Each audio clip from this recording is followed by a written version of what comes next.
One day a friend advised me to go to a psychiatrist because I was suspicious of the people closest to me for no reason, so I went and I didn't want to. I couldn't tell him what was going on inside me because I don't know the reason and I don't want to know it.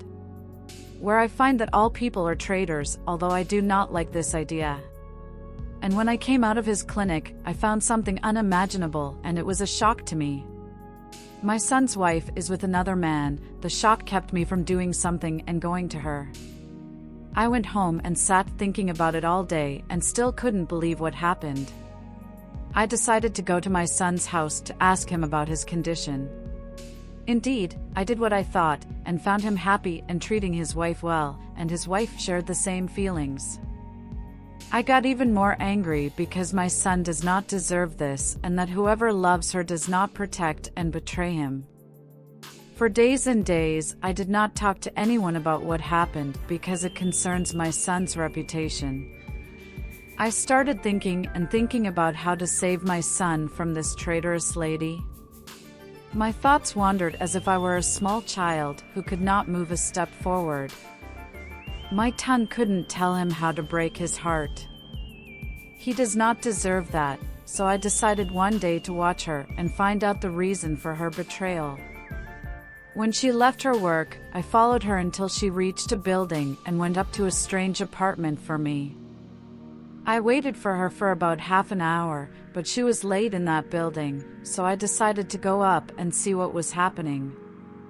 I knocked on the door and found her in front of me, accompanied by a man. I was surprised to see her. I asked her about that person in this apartment. You talked to her and my son. Where a letter arrived to her husband from an unknown woman while she was in her house, it was revealed that he had an affair with another woman. I decided to take revenge on him. Plush cap. I decided not to cross and go quietly. Tonight was one of the worst nights I've ever had. Now is your time. I didn't eat a little for days, and my eyes fell asleep for only a few minutes. For months I did not speak to my son and his wife.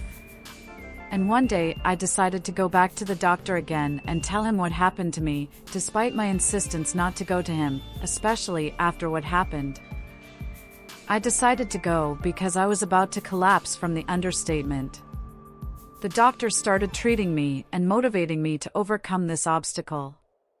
He told me not to stick to my principles and to give life a chance to change my view of people. And to forgive my son and his wife for what they did, as they wanted to reach me, and I refused to do so. And one day I decided to talk to them. They came to my house together. I began to listen to them, and I understood from them that they confessed to each other what they had done. His wife forgave him. She begged him to excuse her because she was barren. And he forgave her because he saw that it was the result of his actions. And here I am, I have recovered from my mental illness and decided to give confidence first and not to doubt for no apparent reason. Despite my pain over the result of raising my son and his betrayal of his wife. Despite the revenge of his wife, whom I consider my daughter, I forgave them for what they had done. The lesson of these realistic stories is to give yourself a chance to overcome your fears and pains.